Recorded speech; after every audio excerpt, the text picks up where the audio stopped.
En este video vamos a interiorizarnos en el tema de la forma y la estructura. Para empezar, ¿qué es una forma?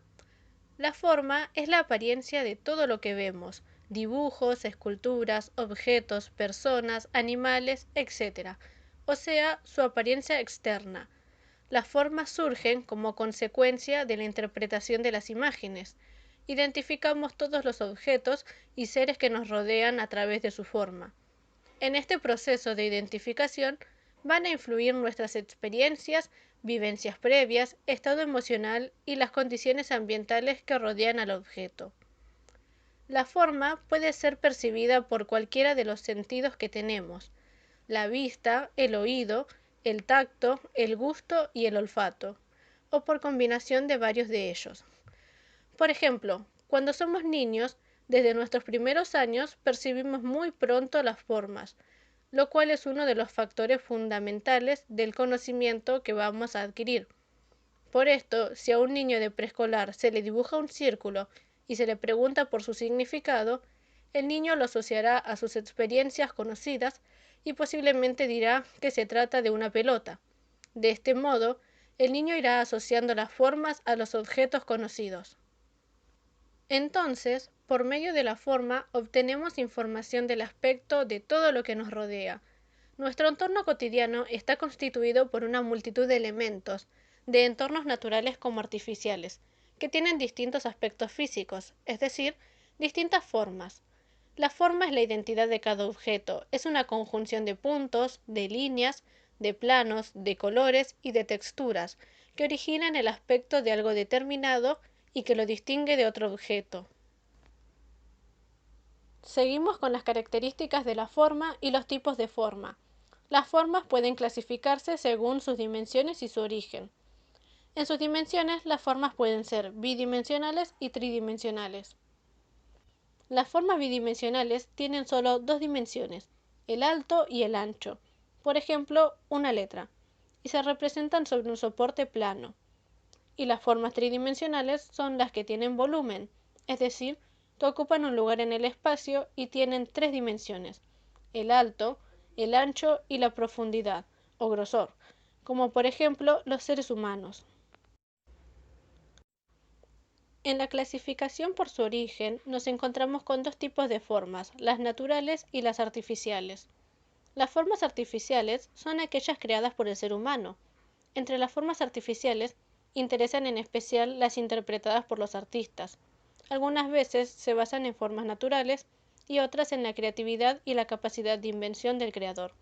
Ejemplos: un dibujo, una escultura, una casa, un producto industrial.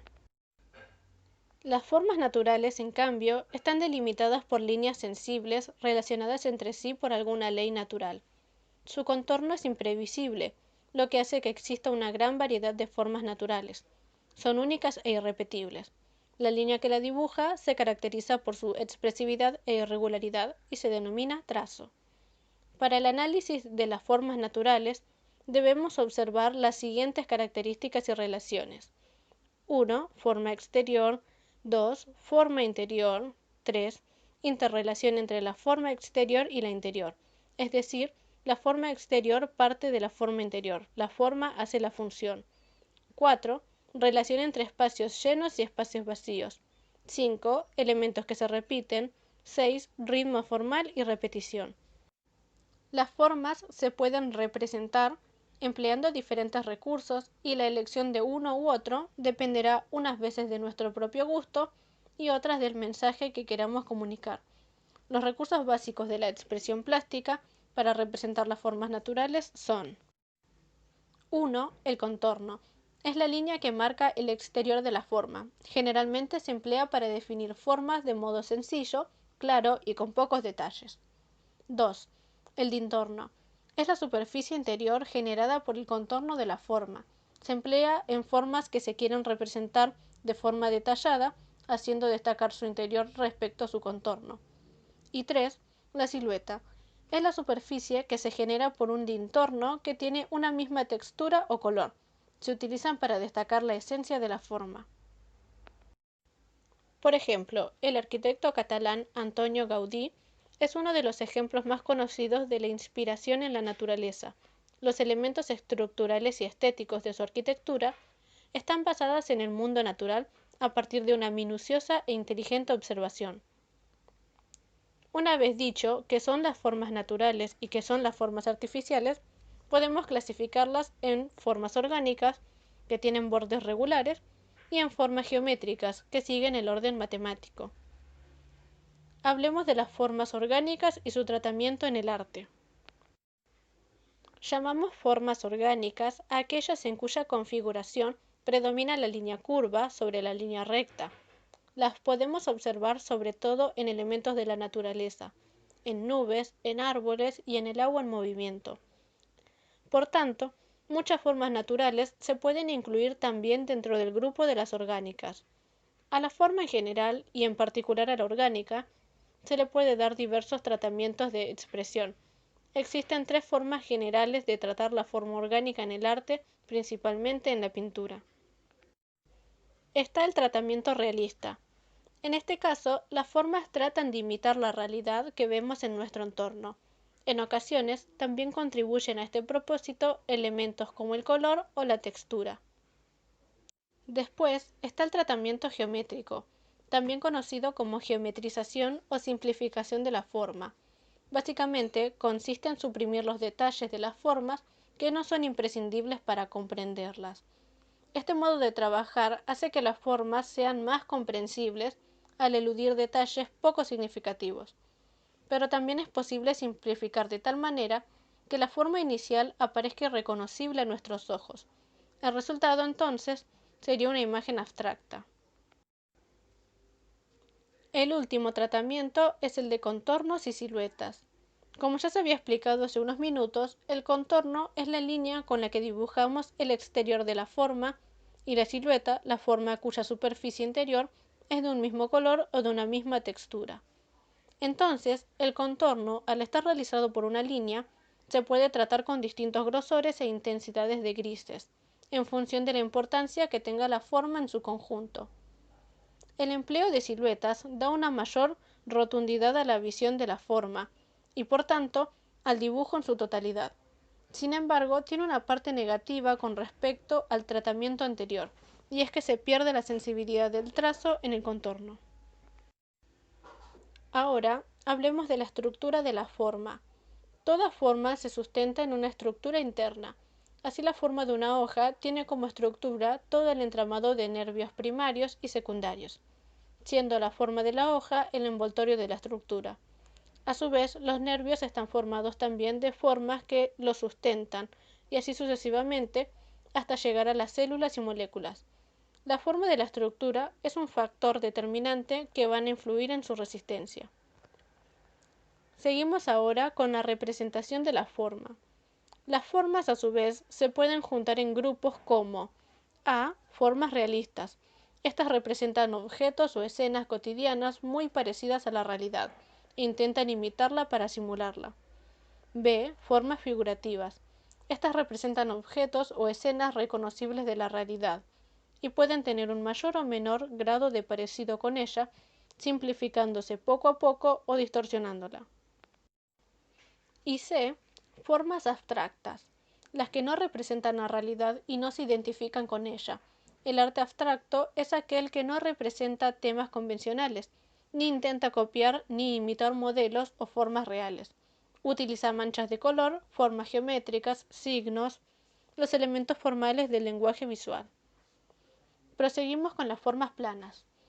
La forma plana es la figura de dos dimensiones limitada por rectas, curvas o por combinación de ambas. Esta es un concepto inventado por el hombre. En realidad estamos rodeados únicamente de formas tridimensionales. Para estudiar las formas planas las agrupamos en regulares, irregulares, libres, figurativas, iguales y simétricas. Las regulares son figuras que tienen sus lados y sus ángulos iguales. Las irregulares son figuras que no tienen todos sus lados y sus ángulos iguales. Las libres son las limitadas por líneas curvas libres y sinuosas u onduladas. Las figurativas son formas que guardan un parecido con objetos o elementos conocidos. Las iguales son las que coinciden si se las superponen. Y las simétricas son las que, teniendo la misma forma y tamaño, su posición queda invertida respecto de un eje imaginario que las divide. Seguimos con las formas planas básicas utilizadas por artistas en sus obras. Las formas geométricas básicas son el triángulo, el cuadrado y el círculo. El triángulo tiene un fuerte sentido de verticalidad cuando es representado apoyado con un lado horizontal, dando sensación de reposo o estabilidad, pero si es representado apoyado por un vértice, nos produce la sensación de equilibrio inestable, y por tanto, de tensión, conflicto, lucha, indecisión, etc.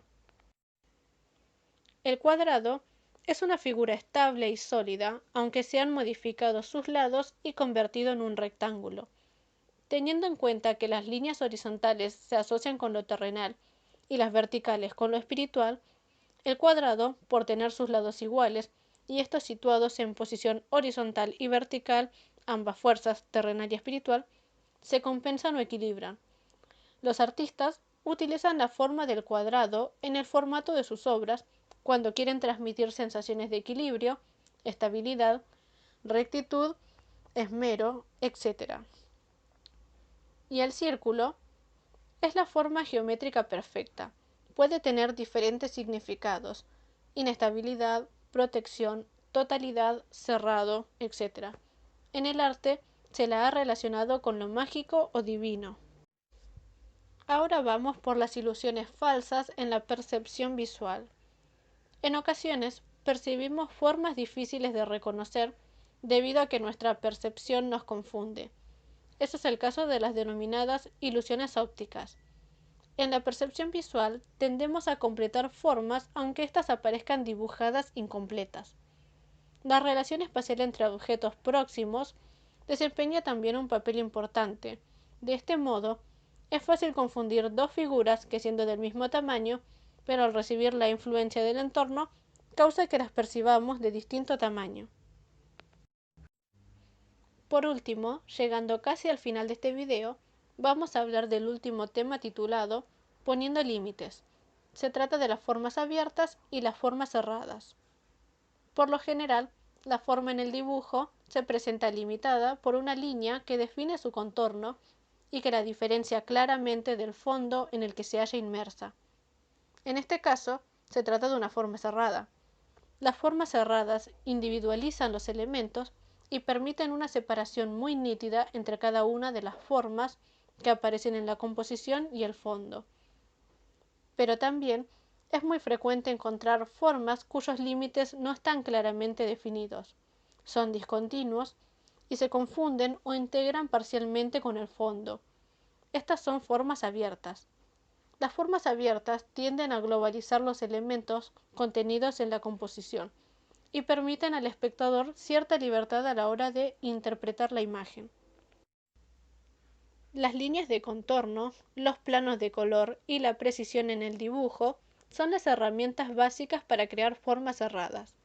Para crear formas abiertas, puedes recurrir a grafismos, manchas, pinceladas y texturas que hacen que los límites externos de la forma se confundan con el entorno. Vamos a guiarnos usando como modelo una esfera para ver claramente la diferencia entre formas cerradas y formas abiertas. Ven que en ambos casos la esfera queda perfectamente definida. No hay interferencias en la interpretación de la forma, pero las sensaciones que transmite cada dibujo son diferentes. Para finalizar, vamos a comparar las formas abiertas y cerradas con dos movimientos artísticos. Con frecuencia se asocia el uso de formas cerradas a periodos históricos en los que el artista apoya su creación en principios teóricos, y las formas abiertas a momentos en los que se producen crisis de valores que permiten al artista trabajar con mayor libertad. En las siguientes imágenes podrán ver ejemplos de ambos casos, además de una explicación del movimiento artístico. Para hablar acerca de las formas abiertas, elegí el futurismo. En 1909 se publica el Manifiesto Futurista, es el punto de partida de uno de los movimientos de vanguardia más importantes del siglo XX. En el futurismo, los artistas están obsesionados por exaltar los valores de la vida contemporánea, las máquinas y el movimiento. Las obras futuristas tratan de captar la sensación de dinamismo. A veces utilizan la superposición de acciones en un único plano, el del lienzo. Esto generó una serie de obras en la que las formas se entremezclan, haciendo difícil la lectura de las mismas, pero que transmiten la sensación de movimiento, conseguida en la mayoría de las veces mediante el uso de formas abiertas. Observe detenidamente las formas que aparecen en las imágenes e intenta identificarlas.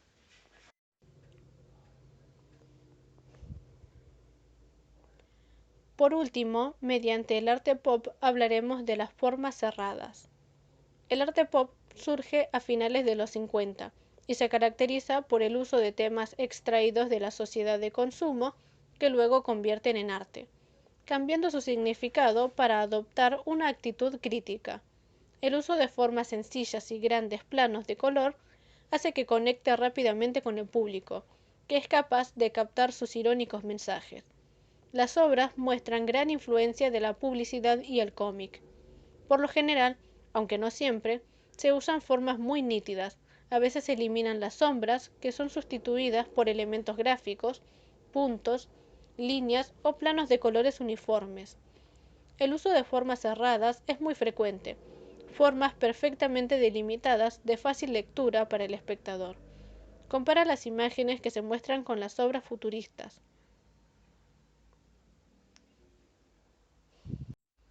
Hemos llegado al final del video, así que espero que esta información les sea de utilidad. Hasta luego.